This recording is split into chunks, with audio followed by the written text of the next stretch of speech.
اسلام کے وصال با کمال سے 6-7 سال بعد کے امام تھے۔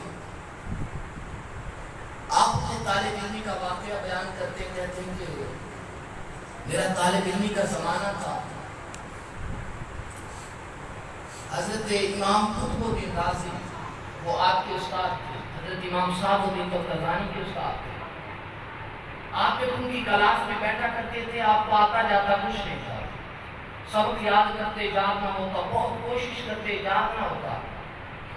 تو امام قطب الدین رازی جو تھے وہ حضرت امام صاحب الدین طبرانی حماقت کی ایسی دلیل بن چکے تھے، کلاس میں اگر کسی اور بچے کو سبق نہ آتا، کسی کو سبق نہ آتا، کوئی سبق نہ یاد کرتا تو امام قطب الدین رازی فرماتے کہتے یہ تو ہمارا صاحب الدین طبرانی بن گیا، یعنی کہ حقارت کی دلیل بن چکی تھی، حماقت کی دلیل بن چکی تھی۔ حضرت امام صاحب الدین طبرانی آپ فرماتے ہیں ایک دن رات کا وقت تھا، رات کا اندھیرا چھایا ہوا تھا، میں اپنے کمرے میں بیٹھا تھا،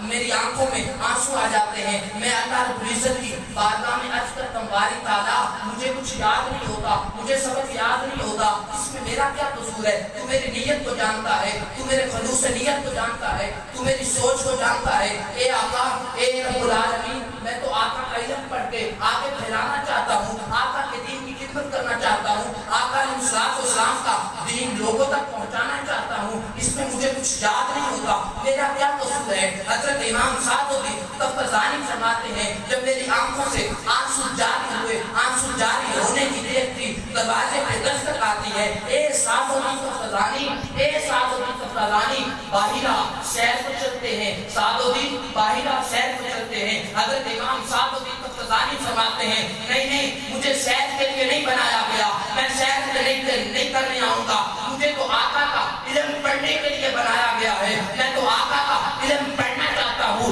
میں تو آقا کے علم کی خدمت کرنا چاہتا ہوں، میں تو حضور کا دین لوگوں تک پہنچانا چاہتا ہوں، لوگوں تک پھیلانا چاہتا ہوں، میں باہر سیر کے لیے نہیں آؤں گا۔ امام صاحب الدین طبرانی فرماتے ہیں اتنے میں پھر وہی آواز آتی ہے، اے صاحب الدین باہرہ سیر پر چلتے ہیں۔ امام صاحب الدین طبرانی فرماتے ہیں میں سیر کے لیے نہیں آؤں گا، مجھے سیر کے لیے نہیں بنایا گیا، مجھے تو آقا کا علم پڑھنے کے لیے بنایا گیا، میں تو آقا کا علم پڑھنا چاہتا ہوں، آقا کا علم پڑھ کے آقا کے دین کی خدمت کرنا چاہتا ہوں، میں سیر کے لیے نہیں آؤں گا۔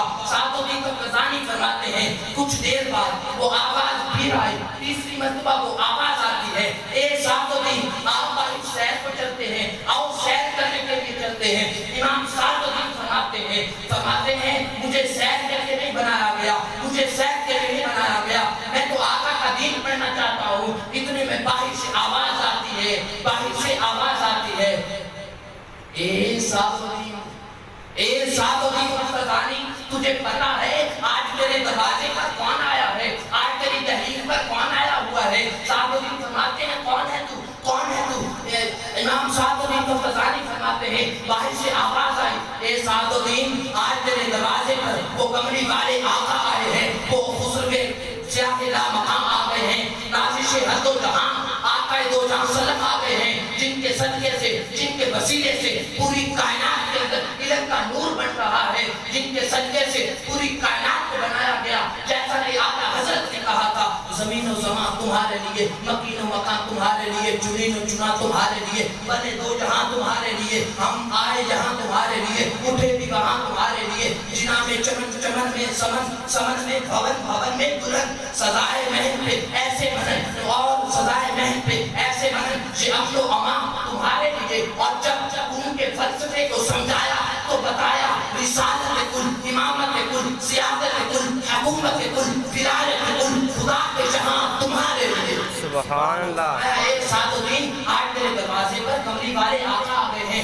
صاحب الدین اپنی کتابیں بھول جاتے ہیں، اپنا جبہ بھول جاتے ہیں، اپنی دستار بھول جاتے ہیں، سب کچھ بھول جاتے ہیں، دوڑ کے آقا کے قدموں میں گرتے ہیں، فرماتے ہیں آقا مہربانی فرماؤ، آپ معاف فرما دیں، آقا غلطی ہو گئی، پہلی بار نہیں آ سکا باہر۔ امام صاحب الدین طبرانی کو آقا پکڑ کر کھڑا کرتے ہیں، آقا فرماتے ہیں صاحب الدین ذرا منہ کھول آقا اپنا لعاب دہن ساتھوں دی تفتزانی کے منہ میں رکھتے ہیں. خدا کی عزت کی قسم صبح کا وقت ہے, وہی کلاس ہے, وہی استاد ہے, وہی مدرسہ ہے. امام سعد الدین تفتزانی کلاس میں بیٹھے ہیں, استاد پڑھا رہا ہے, امام قطب الدین رازی وقت کا امام, وقت کا شیخ پڑھا رہا ہے. وہ پریشان ہو جاتے ہیں, کہتے ہیں اے سعد الدین تو سو رہا ہے کہ ہم سو رہے ہیں, قیامت آ رہی ہے کیا؟ ایک ہی رات میں اتنا بڑا عالم دین تجھے کس نے بنا دیا؟ امام قطب الدین رازی فرماتے میں پریشان ہو گیا, میں حیران ہو گیا. سعد الدین ہر علمی نقطے پر اس طرح وار کرتا تھا جس طرح سانپ اچھل کر اپنے مد مقابل پر وار کرتا ہے. امام فرماتے میں پریشان ہو گیا. میں نے کہا سعد الدین کیا ماجرا ہے, کیا وجہ ہے؟ ایک ہی رات میں اتنا بڑا عالم دین, اتنا علم تجھے کس نے عطا کر دیا؟ امام سعد الدین فرماتے ہیں میرے استاد راز کی بات ہے, راز کی بات ہے, علیحدگی میں بتاؤں گا, اکیلے میں بتاؤں گا, سب کے سامنے نہیں بتاؤں گا. امام قطب الدین رازی فرماتے ہیں اے سعد الدین چل باہر چلتے ہیں, مجھے ابھی بتا, مجھے ابھی بتا. امام سعد الدین باہر چلتے ہیں, امام قطب الدین دوسرے کمرے میں لے کے چلتے ہیں. امام سعد الدین فرماتے ہیں اے میرے استاد, اے میرے استاد میں کیا بتاؤں, رات کون آیا تھا, کیا پلایا تھا؟ امام فرماتے ہیں میں تجھے اپنے شعر میں بتا دیتا ہوں. امام فرماتے ہیں ایک ماہ بدن, ایک ماہ بدن, ایک ماہ بدن, نورانی بدن, نورانی بدن, نیچی نظریں سب کی خبریں, وہ دکھاتے پون, وہ سناتے سمن, مورا پھوٹ گیا سب تن من تن. امام سعد الدین فرماتے ہیں رات آقا آئے تھے, آقا نے اپنا لعاب دہن عطا کیا تھا. یہ ساری برکتیں آقا کے لعاب دہن کی ہیں. امام قطب الدین رازی سر پکڑ کر بیٹھ جاتے ہیں, پریشان ہو جاتے ہیں. اور اب امام قطب الدین رازی کے جملے سنو. آپ فرماتے ہیں سعد الدین آج مجھے بھی تجھ پر ناز ہے, ساری زندگی حماقت کی دلیل بنا رہا, حقارت کی دلیل بنا رہا, لیکن خدا کی عزت کی قسم جو علم تجھے آقا علیہ السلام کے لعاب دہن نے عطا کیا ہے وہ علم ہمیں کتابیں نہ دے سکی. اے سعد الدین آج میں بھی یہ خواہش کرتا ہوں, خدا کی عزت کی قسم میں بھی خود ذہن پیدا ہوتا, مجھے بھی کچھ آتا جاتا نہ ہوتا, مجھے بھی تیری طرح سبق نہ یاد ہوتا, مجھے استاد بھی تانے مارتے اور میری آنکھوں سے بھی اسی طرح آنسو نکلتے, آقا کو مجھ پر ترس آ جاتا, آقا کو مجھ پر رحم آ جاتا, آقا کرم نوازی کرواتے اور مجھے بھی آقا کا دیدار ہو جاتا, آقا اپنا لعاب دہن مجھے عطا کر دیتے ہیں. آپ فرماتے ہیں سعد الدین خدا کی عزت کی قسم آج مجھے تجھ پر ناز ہے, مجھے تجھ پر ناز ہے.